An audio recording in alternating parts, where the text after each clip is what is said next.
going on, y'all, and welcome back to the reading the entire Bible series.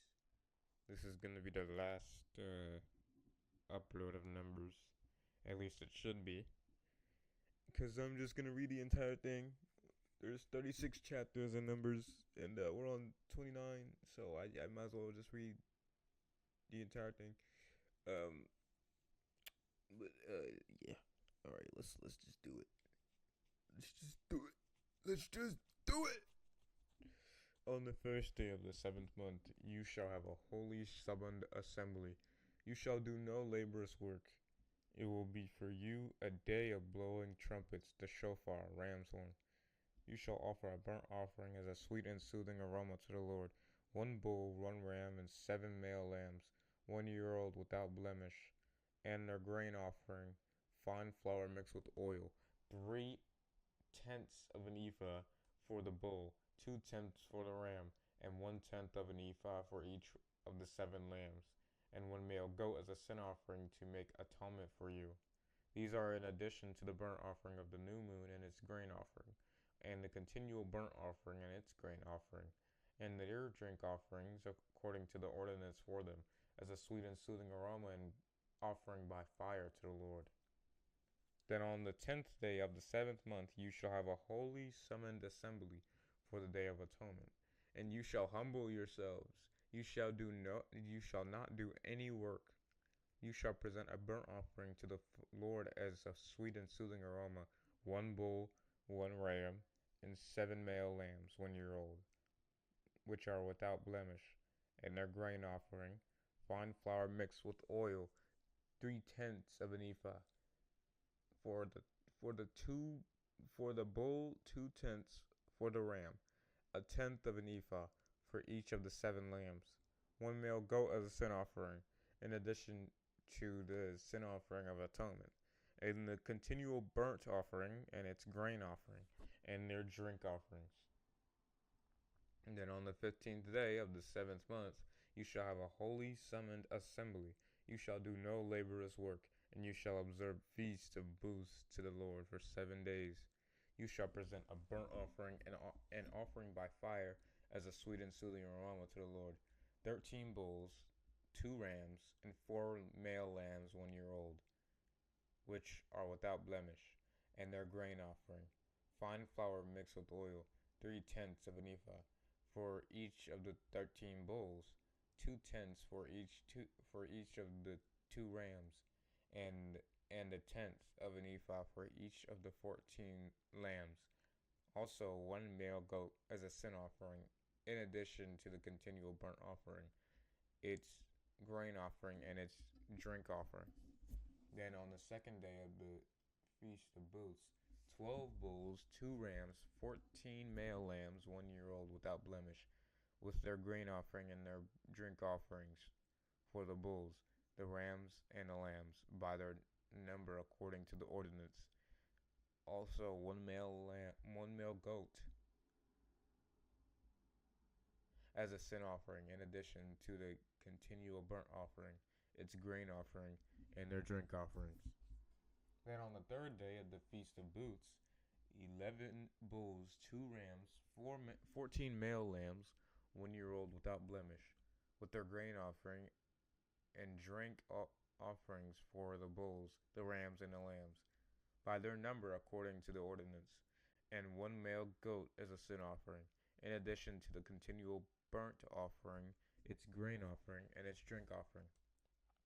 Then on the 14th day of the Feast of Booths, 10 bulls, 2 rams, and 14 male lambs, 1 year old without blemish, their grain offering, and their drink offerings for the bulls, the rams, and the lambs, by their number according to the ordinance, and 1 male goat as a sin offering, besides the continual burnt offering, its grain offering, and its drink offering. Then on the 5th day of the Feast of Booths, 9 bulls, 2 rams, and 14 male lambs, 1 year old without blemish, and their grain offering and drink offerings for the bulls, the rams, and the lambs, by their number according to the ordinance, and 1 male goat as a sin offering, in addition to the continual burnt offering, and its grain offering, and its drink offering. Then on the 6th day of the Feast of Booths, 8 bulls, 2 rams, and 14 male lambs, 1 year old without blemish. And their grain offering and their drink offering for the bulls, the rams, and the lambs according by their number according to the ordinance. And one male goat as a sin offering, in addition to the continual burnt offering, its grain offering, and its drink offering. Then on the 7th day of the Feast of Booths, seven bulls, 2 rams, and 14 male lambs, 1 year old without blemish, and our grain offering and drink offerings for the bulls, the rams, and the lambs, by their number according to the ordinance, and one male goat as a sin offering, in addition to the continual burnt offering, and its grain offering and its drink offering.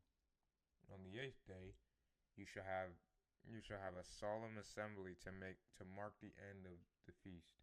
You shall do no laborious work. You shall present a burnt offering, an offering by fire, a sweet and soothing aroma to the Lord. 1 bull, 1 ram, 7 male lambs, 1 year old without blemish. Their grain offering and drink offerings for the bull, the ram, and the lambs, by their number according to the ordinance, and one male goat as a sin offering, in addition to the continual burnt offering, and its grain offering, and its drink offering. You shall present these to the Lord at your appointed times, in addition to the offerings you have vowed, and your freewill offerings, as your burnt offerings, grain offerings, drink offerings, and as your peace offerings. So Moses spoke to the Israelites in accordance with everything that the Lord had commanded them. Lit. Alright. The law of vows. The law of vows. Then Moses spoke to the leaders of the tribes of Israel, saying, This is the thing which the Lord has commanded. If a man makes a vow to the Lord, or swears an oath to bind himself with a pledge of abstinence, he should not break, violate, profane his word. He shall do according to all that proceeds out of his mouth.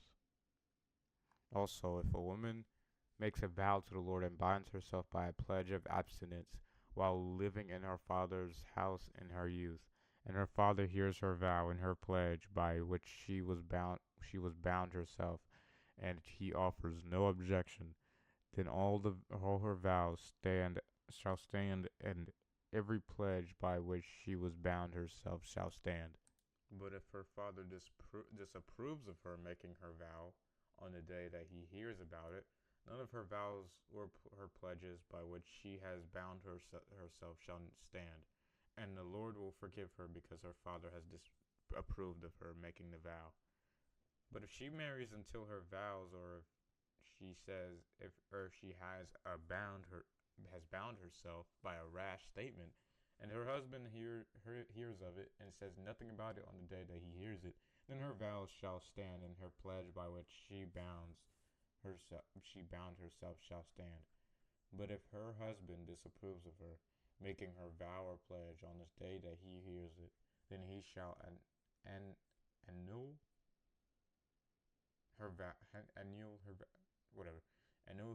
her vow which she is under, and the rash statement of her lips by which she bound herself, and the Lord will forgive her.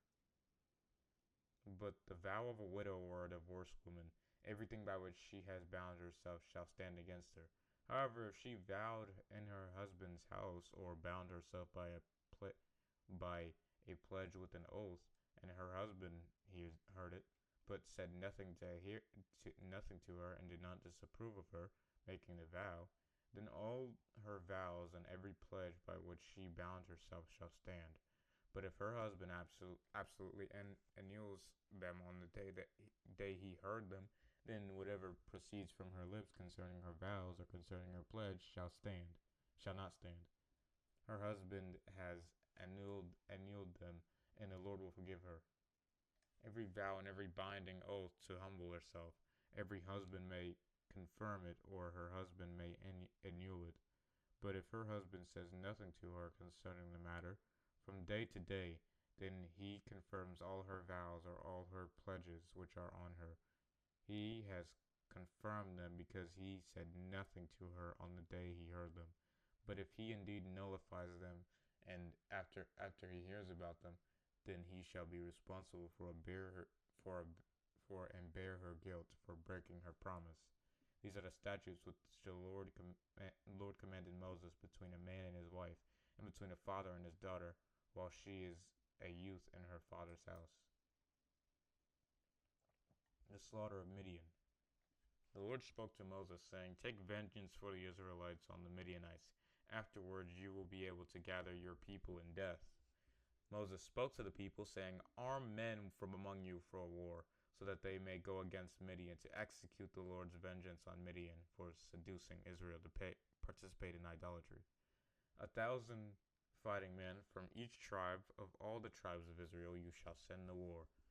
So out of the thousands of Israel, 1,000 from each tribe were selected, 12,000 armed for war. Moses sent them, 1,000 for each tribe, to the war, and Phinehas, the son of Eleazar the priest, to war with them, and the sacred vessels of the sanctuary, and the trumpets to blow the alarm in his hand. They made against Midian just as the Lord had commanded Moses, and they killed every male. Real quick, before we continue, I don't know if y'all saw the thumbnail in the last video, but that is literally, I'm not going to say literally, but for the sake of dramatic effect, that's literally what the statue looked like. That's what they were praising. That thing looks creepy. You cannot tell me that cow with horns, and you can't tell me that thing does not look creepy. That's what made me think that. I was like, okay, they're worshiping a demon, because that thing looks weird. Like, it looks creepy, bro. No, it doesn't look weird. I've seen a demon before. They don't. Well, nah. Actually, the ones that, like, I've seen just weird, and just like weird and ugly. Like you're not scary. You're just weird and ugly. That statue was creepy. I'm not gonna say it was scary. It was just creepy. Like, it just looks like I don't know, man. But yeah, no, still that junk looked creepy, man. If you look at the thumbnail in the last video, yeah, that looked real creepy. So even if you were an atheist at this time, why would you ever in it, like, even if you were an atheist, why would you even praise that thing? That thing does not that thing does not look praiseworthy, dude. That thing looks like something out of a Five Nights at Freddy's game. Well, Five Nights at Freddy's is not scary, but you get the point. Like, it looks creepy. Anyway, they killed the kings of Midian, good, along with the rest of their slain, Evi and Rechem, and Zur, the father of Cosbi, and Hur and Eribai, the 5 kings of Midian. Also Balaam, the son of Beor, they killed with the sword. Wait, wasn't Balaam a prophet? I guess he participated in it too. Huh. The sons of Israel captured the women of Midian and their children and all their cattle and all their livestock and all their property property they took as spoil of war. They burned all the cities where they lived and their encampments with fire. They took all the plunder and all the spoils of war, both people and livestock. Then they brought the captives, the spoils, and the plunder to Moses and to Eleazar the priest, and to the congregation of the Israelites at the camp on the plains of Moab by the Jordan River across from Jericho. Moses and Eleazar the priest, and all the leaders of the congregation went out to meet them outside the camp. But Moses was angry with the officers of the army, the commanders of thousands and hundreds, who served in the war. And Moses said to them, "Have you let all the women live? Look, these are the women who caused the Israelites by the counsel of Balaam to trespass against the Lord in the matter of Peor. And so a plague came among the congregation of the Lord. Now therefore, kill every male among the children, and kill every woman who is not a virgin. But all the young girls who have not known a man intimately, keep alive for yourselves to marry. Camp outside the camp for 7 days. Whoever has killed any person and whoever has touched any dead body, purify yourselves and your captives on the 3rd day and on the 7th day. You shall purify every garment and every article made of leather, and all the things made of goat's hair, and every article made of wood. Okay, real quick before we continue, I know I'm pivoting so much off. I'm just realizing a lot right now, but real quick before we continue, I want to show you guys something. All right, so this is chapter 4, verse 24 of the Quran. This is on Nisa, and I feel like I've already let something into my room just by being on this website. But anyway, um, here is here it is. Also forbidden are married women, except female captives in your possession. This is Allah's commandment to you.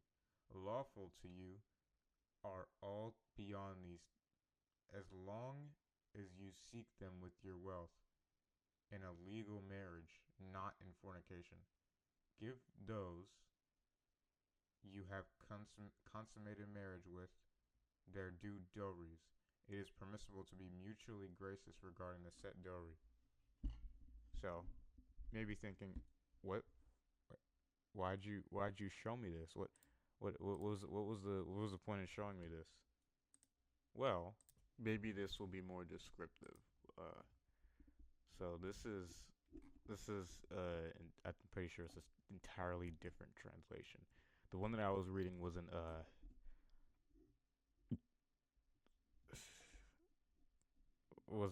proper. I'll just say it wasn't proper. So, this is Sahih International. And also prohibited to you are all married women except those your right hands possess.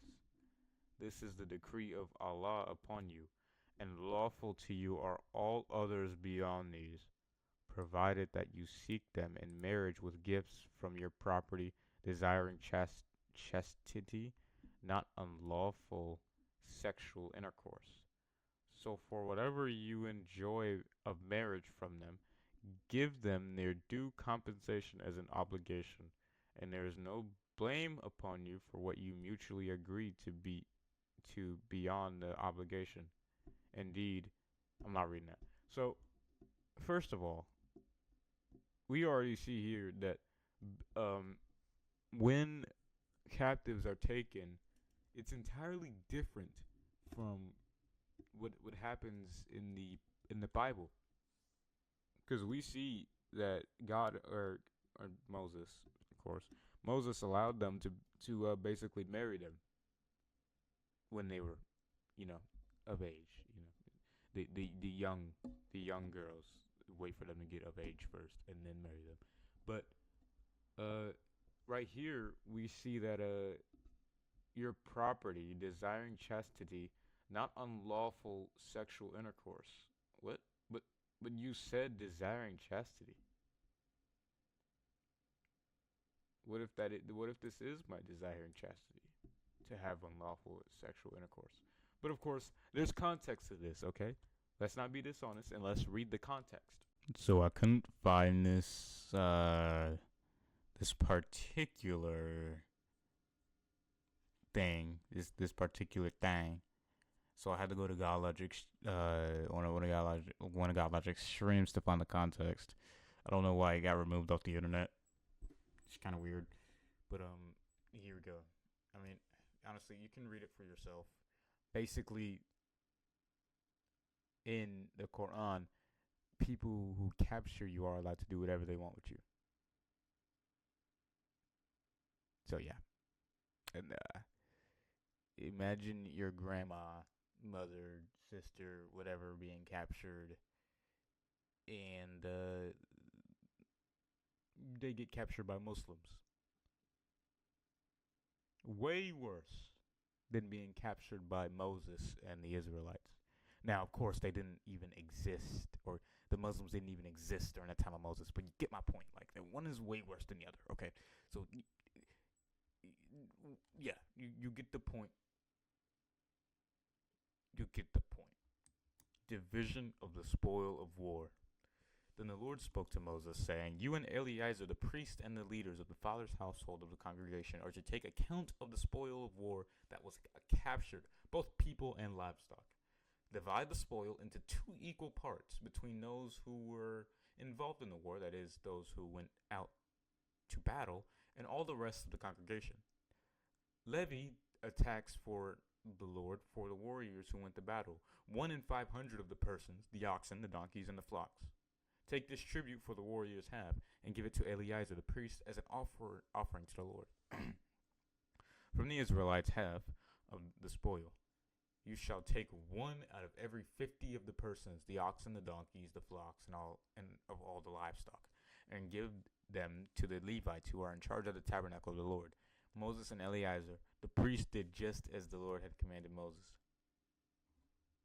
The plunder that remained from the spoil of war, which the warriors had taken, was 600,750.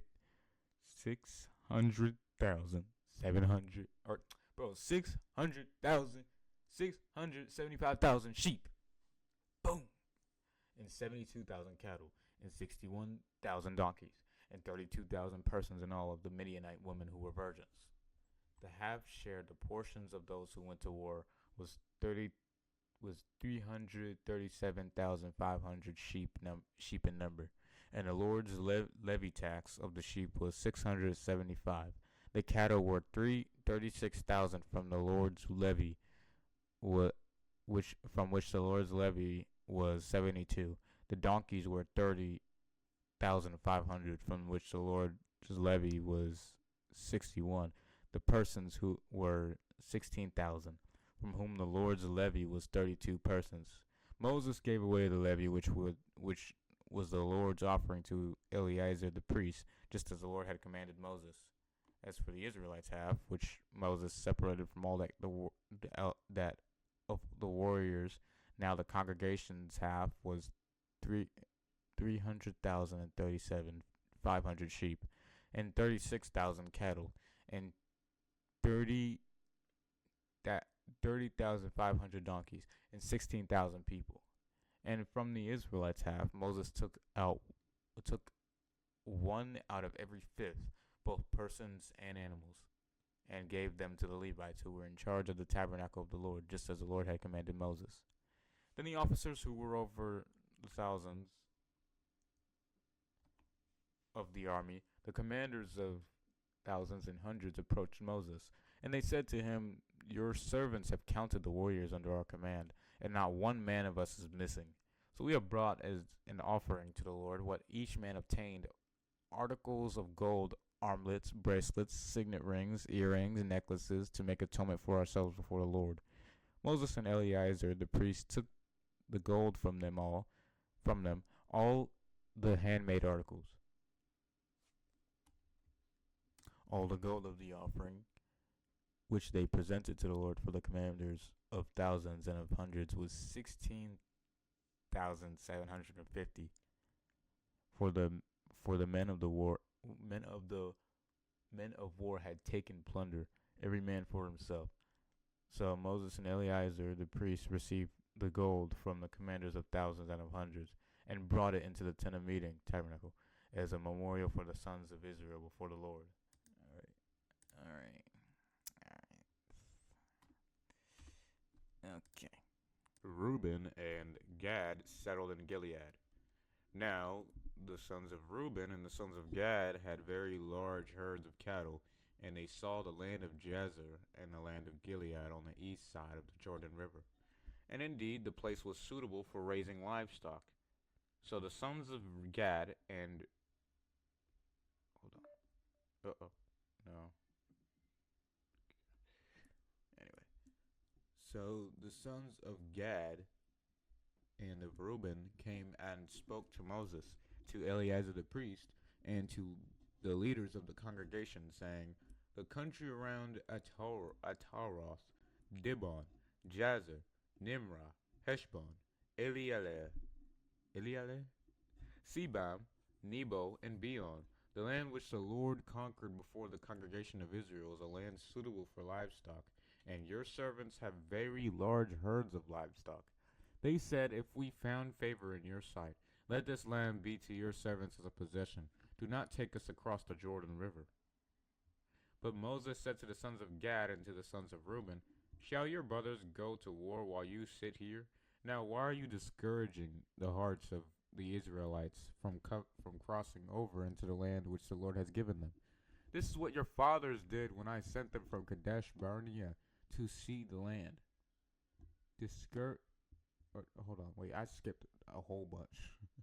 For when they went up to the valley of Eshcol and saw the land, they discouraged the hearts of the Israelites so that they did not go into the land which the Lord had given them. And the Lord's anger was kindled on that day. And he swore an oath, saying, none of the men who came from Egypt from 20 years old and upward shall see the land which I promised to Abraham, to Isaac, and to Jacob, because they have not followed me completely, except Caleb the son of Jephunneh, the Kenizzite, and Joshua the son of Nun, for they have followed the Lord completely. So, are you ripping up a cord? I thought my cat was ripping up a cord. I was about to kick her fat self. Anyway, I'm playing. Come on now. I don't abuse animals. I discipline them. I'm kidding. I'm kidding about that too. Chill out. Chill out. Chill out. Chill out. And I'm not going to say PETA, because we know PETA is not any better with animals. Anyway. And hold on. Wait, I already read that. Except Caleb the son of Jephunneh, the Kenizzite, and Joshua the son of Nun, for they have followed the Lord completely. So the Lord's anger was kindled against the sons of Israel, Jacob, and he made them wander in the wilderness 40 years, until the generation of those who had done evil in the sight of the Lord was destroyed. Now look, you, the tribes of Reuben and Gad, have risen up in your father's place, a brood of sinful men, to add still more to the fierce anger of the Lord against Israel.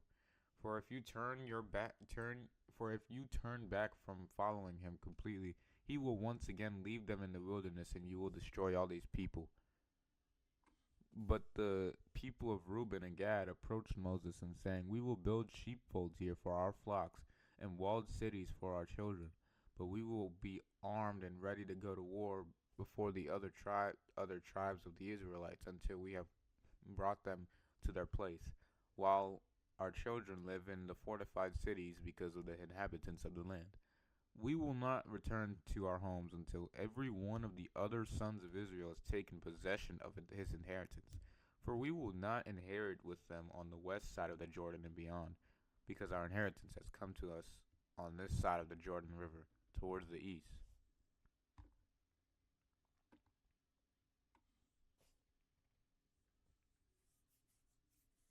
Moses replied, if you will do as you say, if you will arm yourselves before the Lord for war, and every armed man of yours will cross the Jordan River before the Lord until he has driven out his enemies before him, and the land west of the Jordan is subdued before the Lord, then afterward you shall return and be blameless in this matter before the Lord and before Israel. And this land east of the Jordan shall be yours as a possession before the Lord. But if you do not do this, behold, you will have sinned against the Lord, and be sure that your sin will find you out.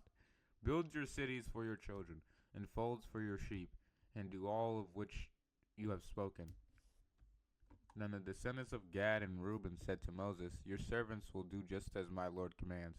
Our children, our wives, our livestock, and all our cattle shall be there in the cities of Gilead.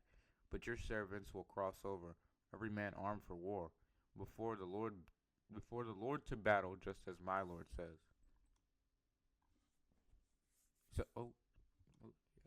So Moses gave the command concerning them to Eleazar the priest, and to Joshua the son of Nun, and to the leaders of the fathers' households of the tribes of the Israelites. Moses said to them, if the sons of Gad and the sons of Reuben will cross over the Jordan with you, every man armed for battle before the Lord, and the land is subdued before you, then you shall give them the land of Gilead, east of the Jordan River, as a possession. But if they will not cross over with you armed, they shall have possessions among you in the land of Canaan, and surrender their right to their land east of the Jordan River. The sons of Gad and the sons of Reuben answered, "As the Lord has said to your servants, so will we do. We will cross over." My alarm went off. "We will cross over armed before the Lord in the land of Canaan, so that the possession of our inheritance on the east side of the Jordan may be ours." So Moses gave them to the sons of Gad and to the sons of Reuben and to the half tribe of Manasseh, the son of Joseph, the king of Sihon, the king of the Amorites, and the king of Og, the king of Bashan, the land with its cities and territories, the cities of the surrounding land. The sons of Gad built Dibon, Etaroth, Erior, whatever. Atroth, Shofan, Jazer, Jogbeha, Beth Nimrah, and Beth Haran, fortified walled cities and sheepfolds for sheep. The sons of Reuben built Heshbon, Eliahle, Kiriathaim, Nebo, and Baal Meon, their names being changed, and Sibmah, and they gave other names to the cities which they built. The sons of Machir, the sons of Manasseh, went to Gilead and took it, and drove out the Amorites who were in it. So Moses gave Gilead to the tribe of Machir, the son of Manasseh, and they settled in it. The sons of Jair, the son of Manasseh, went and took its towns, villages, and called them Havoth Jair. Nobah went and took Kenath and its villages and called it Nobah after his own name. Right. Review of the journey from Egypt to Jordan. These are the stages of the journeys of the Israelites by which they came out of the land of Egypt by their tribal armies under the leadership of Moses and Aaron, who is now dead. Moses recorded their portions of departure as the Lord commanded, stage by stage, and these are their journeys according to their points of departure. They set out from Rameses, whatever, on the 15th day of the first month, on the day after the Passover of the Israelites moved out triumphantly in the sight of all the Egyptians. While the Egyptians were burying all their firstborn whom the Lord had struck down among them, upon their gods the Lord also executed judgments. Then the Israelites moved from Rameses, where they had all joined together and camped in Succoth. They moved out from Succoth and camped in Etham, which is on the edge of the wilderness.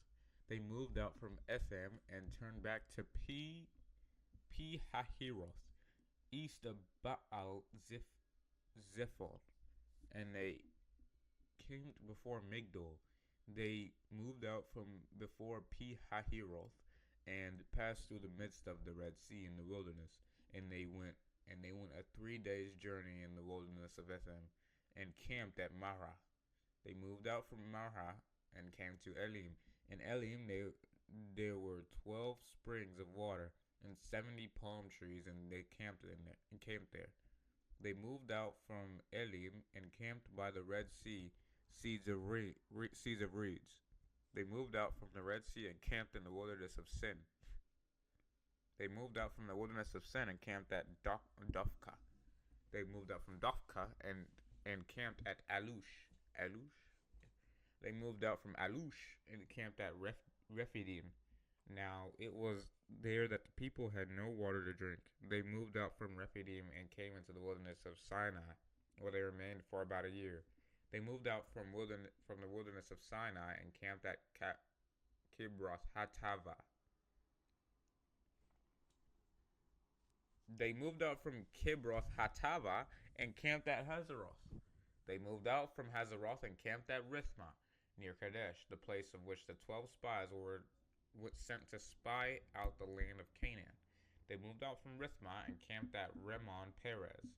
They moved out from Rimmon Perez and camped at Libnah. They moved out from Libnah and camped at Risa. They moved out from Risa and camped at Kihilata. What? Kihilatha. They moved out from Kihilatha and camped at Mount Shepher. They moved up from Mount Shepher and camped at Harada. They moved out from Harada and camped at Machhalos. They camped out from They moved out from Machhalos and camped at Tahas. They moved out from Tahas and camped at Terah. They moved out from Terah and camped at Mizkah. They moved out from Mizkah and camped at Hashmona. They moved out from Hashmona and camped at Mosroth. They moved out from Mosroth and camped at Benejakan.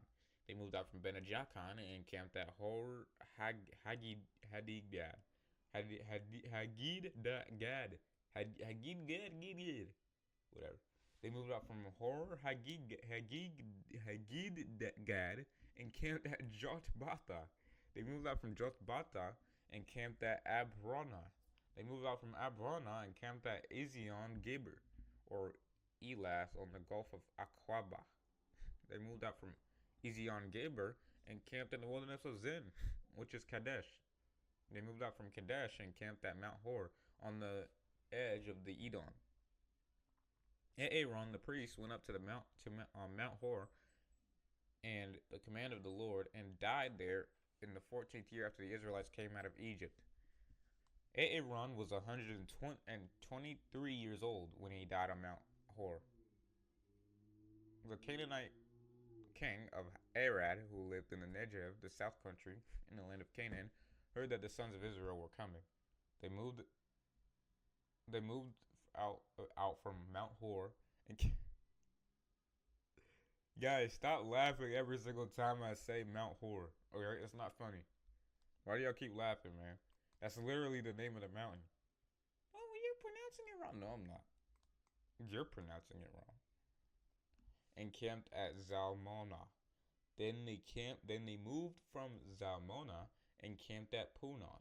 They moved up from Punon and camped at Oboth. They moved up from Oboth and camped at Lai Abarim on the border of Moab. They moved up from Lai Abarim, and camped at Dibon Gad. They moved out from Dibon Gad and camped at Almon Diblathaim. They moved out from Almon Diblathaim and camped in the mountains of Abarim before Mount Nebo. They moved out from the mountains of Abarim and camped in the place of Moab by the Jordan across from Jericho, their last stop on the journey to Canaan. They moved out by the Jordan from Beth Jeshimoth as far as Abel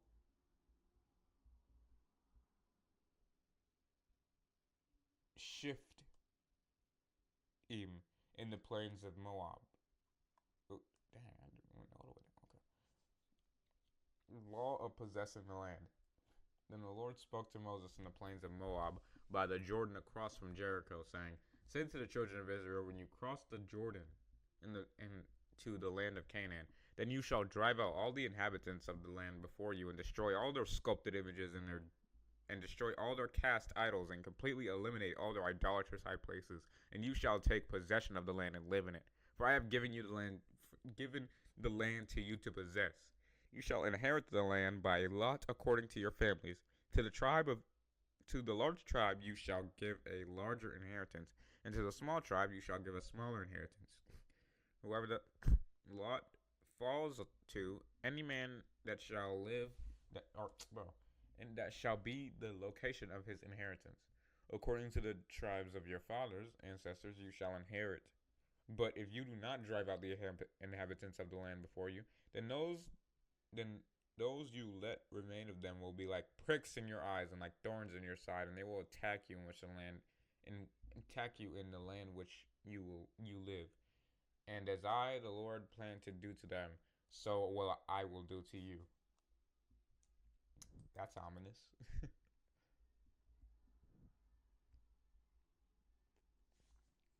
Instruction for, what does that say? Apportioning?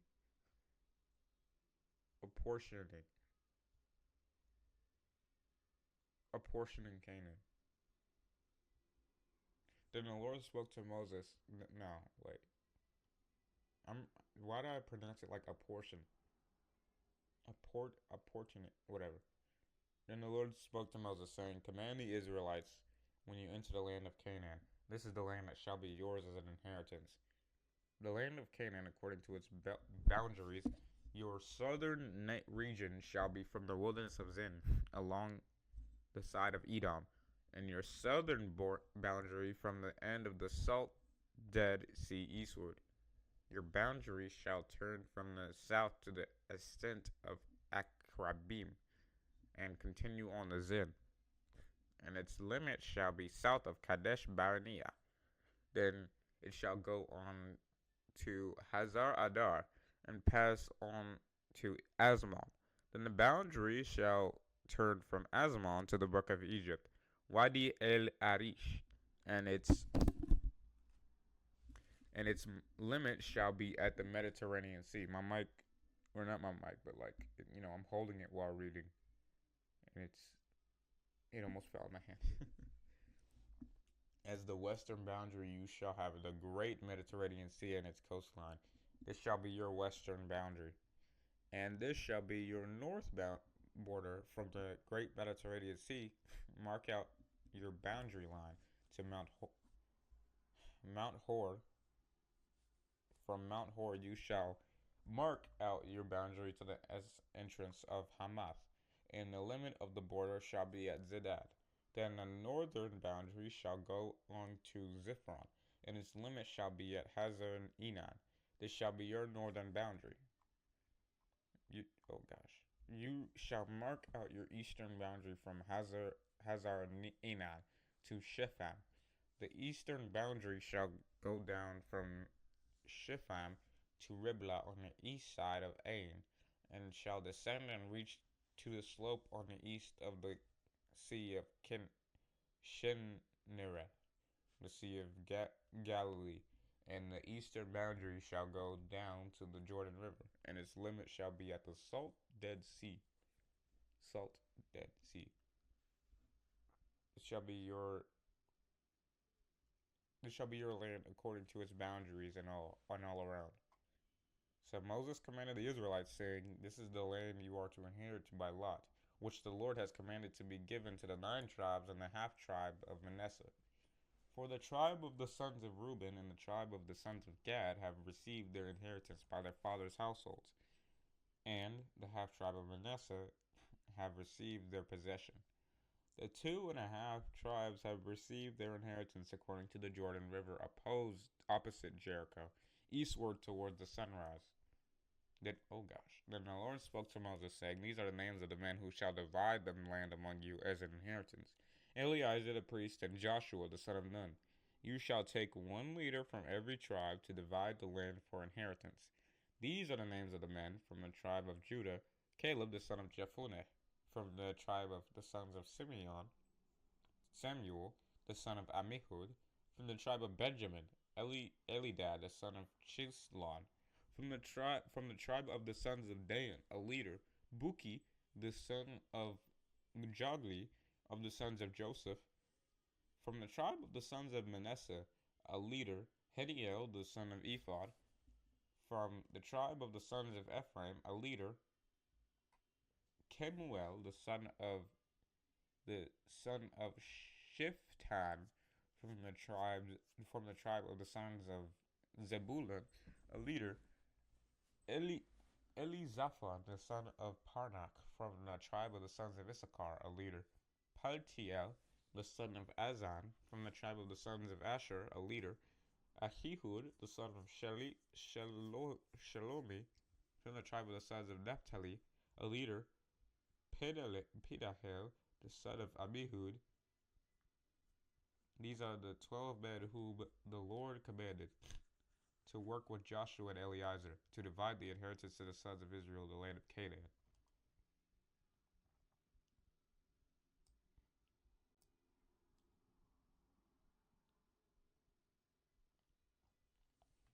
Cities for the Levites. Then the Lord spoke to Moses in the plains of Moab by the Jordan across from Jericho, saying, Command the Israelites to go to the Levite cities to live in from the inheritance of their possession, and you shall give to the Levites pasture lands around the cities. The cities shall be theirs to live in, and their pasture land shall be from their cattle and from their herds and for all their livestock. The pasture lands around the cities which you shall give to the Levites shall reach from the wall of the city and outward 1,000 cubits, 1,500 feet around. You shall measure outside the city east, south, west, and north sides 2,000 cubits, 3,000, with the city in the center. This shall be belong to the Levites as pasture lands for the cities. Cities of refuge. Among the cities which you give to the Levites shall be the 6 cities of refuge, which you shall provide for the one who commits manslaughter to flee to, and in addition to them you shall give 42 cities to the Levites. So you shall give to the Levites 48 cities in all, together with their pasture lands. As for the cities which you shall give from possession of the Israelites from the larger tribes, you shall take many, and from the smaller tribes few. Each tribe shall give at least some of its cities to the Levites in proportion to the size of its inheritance which it possesses. Then the Lord spoke to Moses, saying, Tell the Israelites, when you cross the Jordan River into the land of Canaan, then you shall select for yourselves cities to be cities of refuge, so that one who kills any person unintentionally may escape there. The cities shall be to you as a refuge for the avenger, so that the one who has caused the death of another will not be killed until he had a fair trial before the congregation. The cities of which you are to provide shall be your 6 cities of refuge. You shall provide 3 cities on this east side of the Jordan River, and 3 more cities in the land of Canaan. They are to be the cities of refuge. These 6 cities shall be a refuge for the Israelites and for the stranger and the resident alien among them, so that anyone who kills a person unintentionally may escape there. But if he struck his victim down intentionally with an iron object so that he died, he is a murderer. The murderer shall certainly be put to death. If he struck his victim down intentionally with a stone in hand, which may cause a person to die, and he died, he is a murderer. The murderer shall be put to death.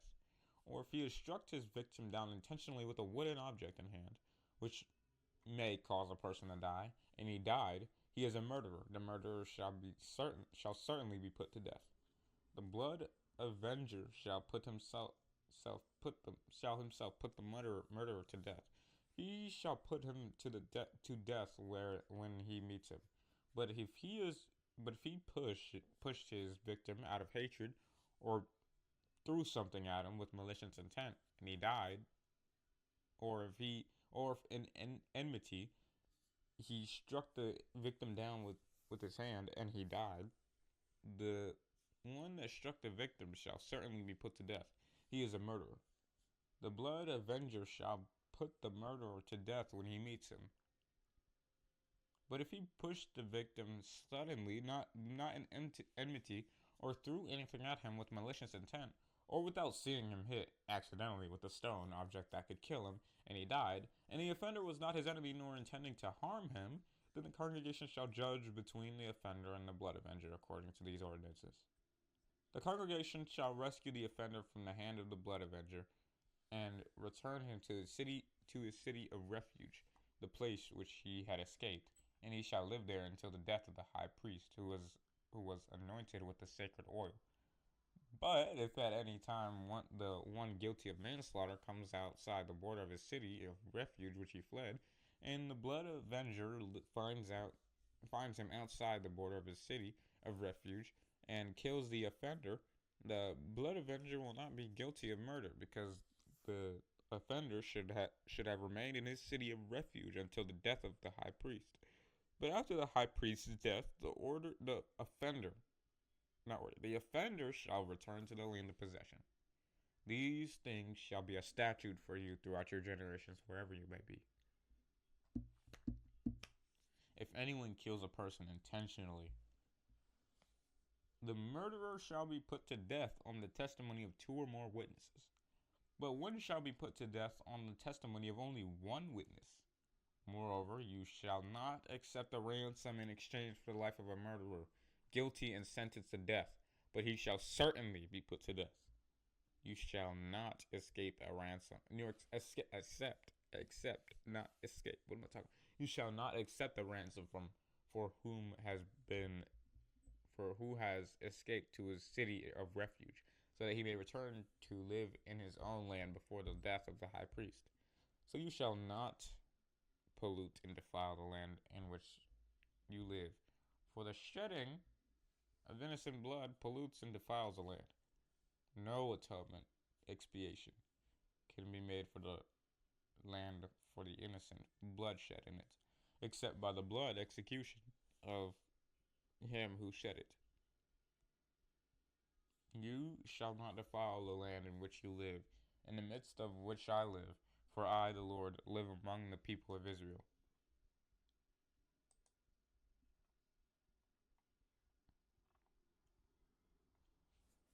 Inheritance by marriage. The leaders of the father's household of the family of the sons of Gilead, the sons of Machir, the sons of Manasseh, of the families of the sons of Joseph, approached and spoke before Moses and before the leaders, the heads of the father's household of the Israelites. And they said, the Lord commanded my Lord Moses to, to give the land by lot to the sons of Israel as an inheritance. And my Lord was commanded by the Lord to give the inheritance of Zelophehad, our brother, to his daughters. But if the daughters marry any of the men from any of the other tribes of Israel, then their inheritance will be taken away from that of our father's tribal ancestors. That does not say tribal. What am I talking about? And will be added to the inheritance of the tribe to which they belong. So it will be taken away from our allotted inheritance. When the year of Jubilee of the Israelites comes, then their inheritance will be added permanently to that of the tribe to which they belong. So their inheritance will be taken away from that of the tribe of our fathers, tribal ancestors. Then the Lord, what am I talking about? Then Moses commanded the Israelites in accordance with the word of the Lord, there you go, saying the statement of the tribe of the sons of Joseph is correct. This is what the Lord commands regarding the daughters of Zelophehad. Let them marry whom they wish. Only they must marry within within the family of the tribe of their father. There we go. So no inheritance of the son of the Israelites shall be transferred from tribe to tribe. For every one of the Israelites shall hold to the inheritance of the tribe of his father's tribal ancestors. Every daughter whom possesses an inheritance of land in any of the tribes of the Israelites shall marry only a man whose family is of her father's tribe, so that the Israelites may each possess the inheritance of his father's tribal ancestors. So no inheritance shall be transferred from one tribe to another, but each of the tribes of the Israelites shall hold to its own inheritance. So no cheating. Got it. The daughters of Zelophehad did as the Lord commanded Moses. For Mahlah, Tirzah, Hoglah, Milcah, and Noah, the daughters of Zelophehad, were married to sons of their father's brothers. They married into the families of the descendants of Manasseh, the son of Joseph, and their inheritance remained in the tribe of the family of their father. These are the commandments and the ordinances, judgments, which the Lord commanded through Moses, the sons of Israel, in the plains of Moab by the Jordan across from Jericho. So, that's it for numbers, right? So, I guess it's time to end the video. Psych! You ever seen someone do a chapter switch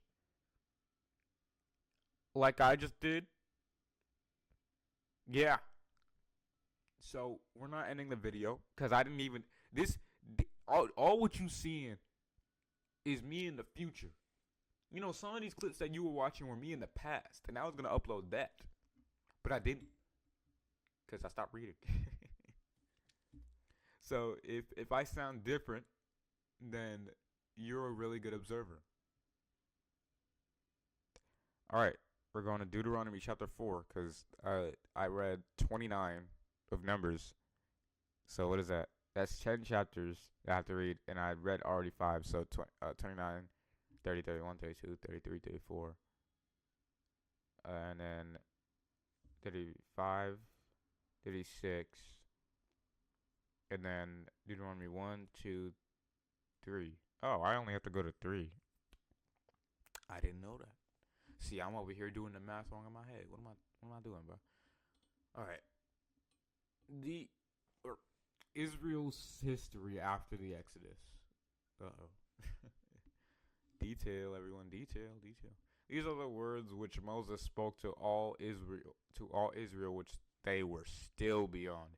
That is, on the east side of the Jordan River, in the wilderness across from Jerusalem, in the Arabah, the long, deep valley running north and south from the eastern arm of the Red Sea to beyond the Dead Sea, opposite Suf between Paran and Tafel and Laban and Hazeroth and Disahab, place of gold. It is only 11 days' journey from Horeb, Mount Sinai, by way of Mount Seir to Kadesh Barnea, on Canaan's border. Yet Israel wandered in the wilderness for 40 years before crossing the border and entering Canaan, the promised land. In the 40th year, on the first day of the 11th month, Moses spoke to the children of Israel in accordance with all the Lord had commanded him to say to them, after he had defeated Sihon, the king of the Amorites who lived in Heshbon, and Og, the king of Bashan, whom lived at Ashtaroth in Edrei, beyond east of the Jordan and the land of Moab. Moses began to explain this law, saying, the Lord our God spoke to us at Horeb, saying, you have stayed long enough on this mountain. Turn and resume your journey, and go to the hill country of the Amorites and to all their neighbors in the Arabah, and the hill country, and in the lowland, the Shephelah, and the Negev, south country, and on the coast of the Mediterranean Sea, the land of the Canaanites, and Lebanon, as far as the great river the river Euphrates. Look, I have set the land before you. Go and take your possession of the land which the Lord swore, solemnly promised to your fathers, to Abraham, to Isaac, and to Jacob, to give them and to their descendants after them. I spoke to you at that time, saying, I am not able to bear the burden of you alone. The Lord your God has multiplied you, and look, today you are as numerous as the stars of heaven. May the Lord God of your fathers add to you 1,000 times, and as many as you are, and bless you, just as he has promised you. How can I alone bear the weight and pressure and burden of you and your strife, contention, and complaining? Choose for yourselves wise, understanding, experienced, and respected men of your tribes, and I will appoint them as heads, leaders over you. And you answered me, the thing which you have said to do is good. So I took the leaders of your tribes, wise and experienced men, and made them leaders over you, commanders of thousands and hundreds and fifties and tens, and officers, administrators for your tribes. Then I commanded you, your judges at that time, saying, hear the matters between your brothers, your fellow countrymen, and judge righteously and fairly between a man and his brother, or the stranger, resident, alien, foreigner, who is with him. You shall not show partiality in judgment. You shall hear and pay attention to the cases of the least important as well as the great. You shall not fear man, for God's judgment is God's. The case that is too hard for you to judge, you shall bring to me, and I will hear it. I commanded to you at that time regarding all things that you should do. Then we set out from Horeb, Sinai, and went through all that great and terrible wilderness, which you saw only on the way to the hill country of the Amorites, just as the Lord our God commanded us. And we came to Kadesh Barnea, and I said to you, You have come to the hill country of the Amorites, which the Lord our God is about to give to us. Behold, the Lord your God has set the land before you. Go up and take possession of it, just as the Lord, the God of your fathers, has spoken to you. Do not fear or be dismayed. Then all of you approached me and said, let us send men into the land before us, so that they may explore and search the area for us, and bring back to us a word regarding the way we should go and the cities we should enter. The plan pleased me, and I took 12 of your men, one man from each tribe. They turned and went up into the hill country, and came to the valley of Eshcol, and spied it out. Then they took some of the fruit of the land into their hands, and brought it down to us. And they reported back to us, and said, it is a good land which the Lord our God is about to give us. Yet you were not willing to go up to take possession of it, but rebelled against the command of the Lord your God. You murmured and were ill-tempered, discontent in your tents, and said, because the Lord hates us, he has brought us from the land of Egypt to hand us over to the Amorites to destroy us. Where can we go up? Our brothers, spies, have made our hearts melt in fear, and demoralized us by saying the people are bigger and taller than we are. The cities are large and fortified all the way up to heaven. And besides, we saw the giant-like sons of the Anakim there. Then I said to you, do not be shocked, nor fear them. The Lord your God, who goes before you, will fight for you himself, just as he did for you in Egypt before your very eyes. And in the wilderness, where you saw how the Lord your God carried and protected you, just as a man carries his son along the way, which you travel until you arrived at this place. Yet in spite of this word, you did not trust, that is, confidently rely on and believe the Lord your God, who went before you along the way in fire by night and in a cloud by day, to seek a place for you to make camp, and to show you the way in which you should go. And the Lord heard the sound of your words, and he was angry, and took an oath, saying, not one of these men, this evil generation, shall be the good land which I swore solemnly promised to give to your fathers, except Caleb the son of Jephunneh. He shall see it, and to him and to his children I will give the land on which he has walked, because he has followed the Lord completely and remained true to him. The Lord was angry with me also because of you, saying, not even you shall enter Canaan. Joshua the son of Nun, who stands before you, he shall enter there. Encourage and strengthen him, for he shall cause Israel to inherit it. Moreover, your little ones, whom you said will become prey, and your sons, who today have no knowledge of good or evil, shall enter Canaan, and I will give it to them, and they shall possess it. But as for you, turn around and set out for the wilderness by the way of the Red Sea, sea of reeds. Then you answered and said to me, we have sinned against the Lord. We will go up and fight, just as the Lord our God has commanded us.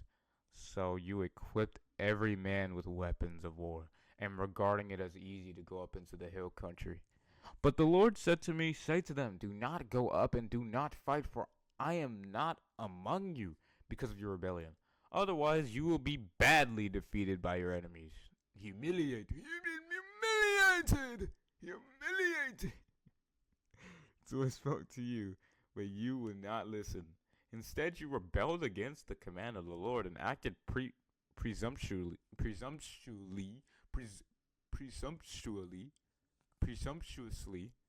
and went up into the hill country. Then the Amorites who lived in that hill country came against you and chased you as bees do, and struck you down into Seir as far as Harmah. And you returned and wept before the Lord, but the Lord would not listen to your voice nor pay attention to you. So you stayed in Kadesh. Many days you stayed there. One day I'm going to have to go through all these. Let me know if y'all want that. Let me know if after reading the entire Bible, we should just do like a year of reading these. Or not reading them, but studying them. Okay. Because imagine, and then I read all this, then went to the next one, and then the next one. Like, no, that'd be boring. But yeah. Anyway, wandering in the wilderness. Then we turned and set out for the wilderness by the way of the Red Sea, just as the Lord had told me. And we circled Mount Seir for many days. And the Lord spoke to me, saying, You have circled this mountain long enough. Turn northward and command the people, saying, You are passing through the territory of your brothers, the sons of Esau, the Edomites, who lived in Seir, and they will be afraid of you. So be very careful. Do not provoke them. For I will not give you any of their land, not even as a little footstep, because I have given Mount Seir to Esau as a possession. You shall buy food from them with money, so that you may have something to eat, and you shall also buy water from them with money, so that you may have something to drink. For the Lord your God has blessed you in all that you have done. He has known about your wanderings through this through this great wilderness. Where'd I read generation right there? What? Anyway, these 40 years the Lord your God has been with you. You lacked nothing. You have lacked nothing. So we passed beyond our brothers, the sons of Esau, who lived in Seir, away from the Arabah wilderness road, and from Elath, and from Ezion Geber. Then we turned and passed through by the way of the wilderness of Moab. And the Lord said to me, Do not harass the descendants of Moab, nor provoke them to war, for I will not give you any of their land as a possession, because I have given Ar to the sons Moab and Ammon of Lot as a possession. The Emim lived there in times past, a people great and numerous, and as tall as the Anakim. These are regarded as these also are regarded as Rephaim, an ancient people, as are the Anakim. But the Moabites call them Emim. The Horites also used to live in Seir, but the sons of Esau dispossessed them. They destroyed them from before them and settled in their place, just as Israel did in the land which the Lord gave to them as their possession. Now arise and cross the valley of the Zered. So we crossed the Zered valley. Now 38 years passed from the time we left Kadesh Barnea until we crossed the Zered valley, until that generation of the men of war had died within the camp, just as the Lord had sworn to them. Moreover, the hand of the Lord was against them to destroy them from within the camp until they were all dead.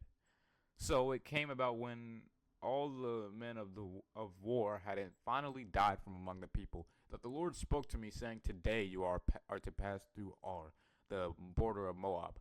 When you come opposite the territory of the sons of Ammon, do not harass them, nor provoke them, for I will not give you any of the land of the sons of Ammon as a possession, because I have given it to the sons of Lot as a possession. It is also regarded as the land of Rephaim, of giant stature, for Rephaim used to live here, but the Ammonites call them Zamzumin, a great and numerous people, and tall as the Anakim. But the Lord destroyed them before the sons of Ammon, and they dispossessed them and settled in their place, just as he did for the sons of Esau, who lived in Seir, when... Did I just say Seir? You know, I'm going to call Seir now. When he destroyed the Horites from before them. And the sons of Esau, the Edomites, dispossessed them and settled in their place, and remain there even to this day. As for the Avim, who lived in villages as far as Gaza, the Caphtorim, Cretans, later Philistines, whom came from Caphtor, Crete, destroyed them and settled in their place. Now arise, continue on, and go through the valley of Arnon. Look, I have handed over to you Sihon and the Amorite, king of Heshbon, and his land. Begin, take possession of it, and fight with him in battle. This day I will begin to put the dread and fear of you on the peoples, pagans, under the whole heaven, whom, when they hear the reports about you, will tremble and be in anguish because of you.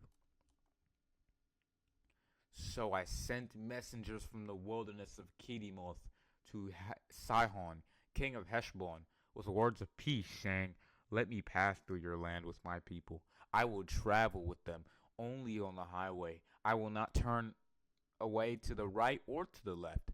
You will sell me food for money so that I, along with my people, will eat, and you will give me water for my money, for money, not my money. Where do you see my money, bro? So for money, so that I, along with my people, will drink. Only let me and my people travel through the land on foot, just as the sons of Esau who lived in Seir and the Moabites who lived in Ar did for me, until I crossed the Jordan in a land which the Lord our God is giving to us." But Sihon, king of Heshbon, was not willing for us to travel through his land, for the Lord your God has hardened his spirit and made his heart obstinate. Okay, remember, this is gonna be brief. Remember what I told y'all about Exodus, okay? When you see anything hardened heart, whenever you see that, it doesn't literally mean God hardened his heart. No, of course not. That just means that some people despise God and are stubborn towards him. So, I mean, of course, to us in our 21st century, so far superior literature and reading literary style, we see how God is this evil, disgusting God that hardens the hearts of people in nations and pharaohs, and then gets mad when they actually do what he made them do. Like, no, bro, like, stop it. We're not Muslims, okay? We don't believe that God ordained all this, or at least to an extent of everyone doesn't have free will. All this stuff that you doing right now is predestined. We don't believe that. Muslims believe that. And if you want proof, I'm not gonna go back to that Quran website. I felt like a demon was about to come to the screen. But chapter 16, verse 93 of the Quran. There you go. Read it. Look it up. Boom. Yeah, Christians, we believe in the concept of free will. So God did not make you beat up a baby. You chose to beat up a baby. Right? So yeah, these people are just, these people, when they're just choosing to be stubborn, man. That's it. Okay. Calvinists would disagree with me, but that's why they're not even Christian. Anyway, the Lord said to me, "Look, I have begun to hand over to you Sihon and his land. Begin, take possession of it, so that you may possess his land." Then at Jahaz, Sihon and all his people came to meet us in battle. So the Lord our God handed him over to us and gave us the victory, and we defeated him and his sons and all his people. At the same time, we took all his cities and utterly destroyed every city, men, women, and children. We left no survivor. We only took the cattle as plunder for ourselves and the spoil of the cities which we had captured. For from Error, which is on the edge of the Arnon Valley, and from the city which is the valley as far as Gilead, there was no city whose wall was too high and too strong for us. The Lord our God handed over everything to us. Only you did not go near the land of the sons of Ammon, along with the river Jabbok, and the cities of the hill country, and wherever the Lord our God had forbidden us. Conquest recounted. Then we returned and went up to the road toward Bashan, and at Edrei, Og, king of Bashan, with all his people, came out to meet us in battle. And the Lord said to me, do not fear him, for I have handed him over to you, and all his people, and his land. And you shall do to him just as you did to Sihon, king of the Amorites, who lived at Heshbon. So the Lord our God also handed over Og of Bashan and all his people in our hand, and we struck him until no survivor was left. We camped at his cities at that time. There was not a city which we did not take from them. 60 cities, the whole region of Argob, the king of Og in Bashan. all these cities were fortified and unassailable, with their high walls, gates, and bars. In addition, there were a very great number of unwalled villages. We utterly destroyed them, just as we did to Sihon, king of Heshbon, utterly destroying every city, the men, women, and children. Hey, Izzy. She was sleeping on my bed. I don't know why she doesn't just like leave. Okay, well, she's about to leave right now, actually.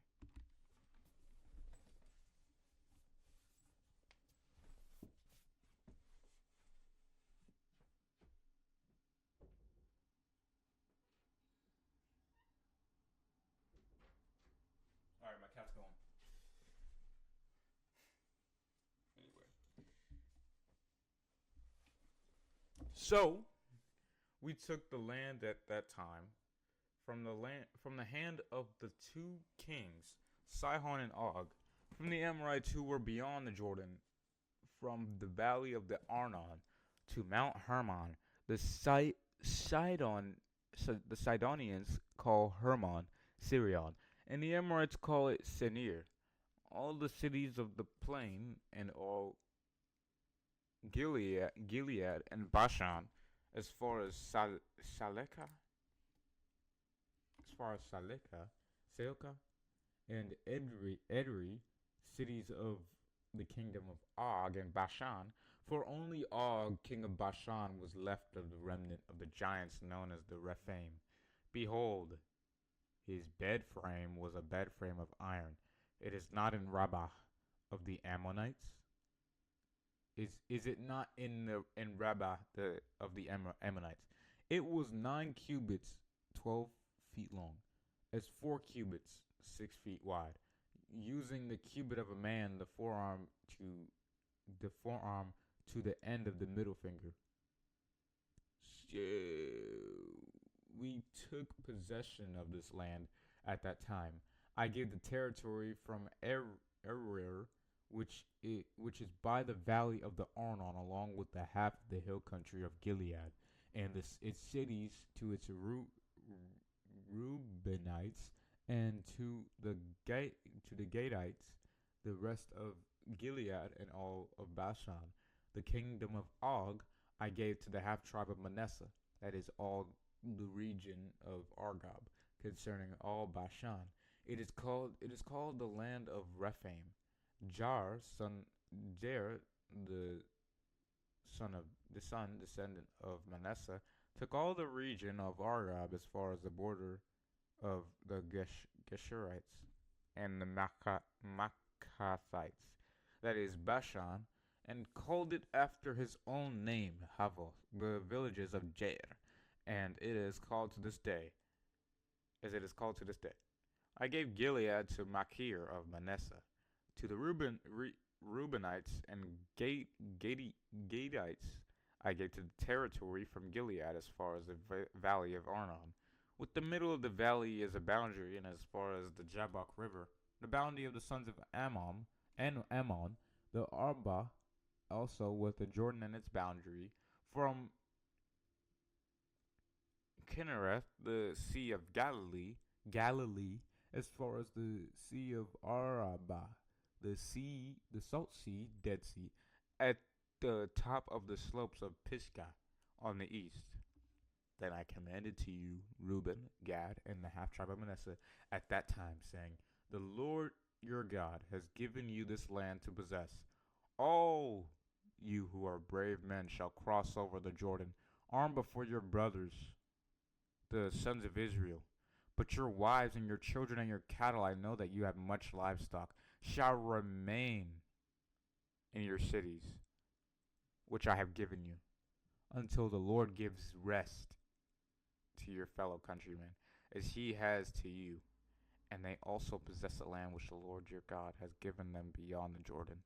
Then each of you may return to the land possession which I have given to you. I commanded Joshua at that time, saying, your eyes have seen everything that the Lord your God has done to these two kings, Sihon and Og. So the Lord shall do the same to all the kingdoms in which you are about to cross. Do not fear them, for it is the Lord your God who is fighting with you, for you. That does not say with you, that says for you. Anyway, Then I pleaded with the Lord at that time for his favor, saying, O Lord, our Lord God, you have only begun to show your servant your greatness and your mighty hand. For what God is there in heaven or on earth that can do such works and mighty acts and miracles as yours? I pray, let me go over and see the good land that is beyond the Jordan, that is that good hill country with Hermon and Lebanon. But the Lord was angry with me because of you, and in your rebellion at Meribah, and would not listen to me. And the Lord said to me, Enough! Speak to me no longer about this matter. Go up to the top of Mount Pisgah, and raise your eyes towards the west and north and south and east, and see with your eyes, for you shall not cross this Jordan. But command Joshua, and encourage and strengthen him, for he shall go across and lead this people, and he will give them the land which you see as an inheritance. So, we stayed in the valley opposite Peor. Well, that was a lot. And, 50, or not 57 minutes, because this is going to be longer than 57 minutes. For sure. But, yeah, that was good. Nothing else to say. Actually, wait, no, I do. You notice how every single time we see God do something that is an act of justice, it's always perceived like a child that doesn't understand what discipline is, or at least any form of aggression. For example, we see how God gets mad with Moses,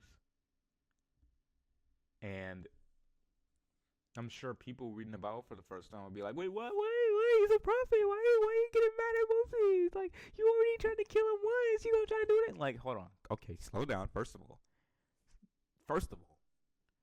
God disciplines those whom He loves. Boom. Second of all, God is all just, except the Bible goes to an extent to call Him justice. So He is literally justice, but He's also merciful. Now, in the Bible, if you're not reading carefully and you're not doing your exegesis, you're not gonna see that all the times where God enacts His justice, it's after His mercy, or His mercy was I'm not gonna say established, but more like His mercy was there. He was waiting. He's very patient. So don't, like, this is the thing. This is the problem. We don't see His mercy. You know, we see these things happen in Gaza, Israel, the United States, the United Kingdom, and it's like, God, why would you let this happen? And it's like, do you not know how much God has been doing behind the scenes? Sometimes even in the scenes. Sometimes He even does it in front of people, and they still believe that He's this tyrannous, bumbling fool of a God that just gets mad for no reason. Like, no, He's all wise. Now, that's not the same for Allah, but that's the same for Yahweh. All right, God bless.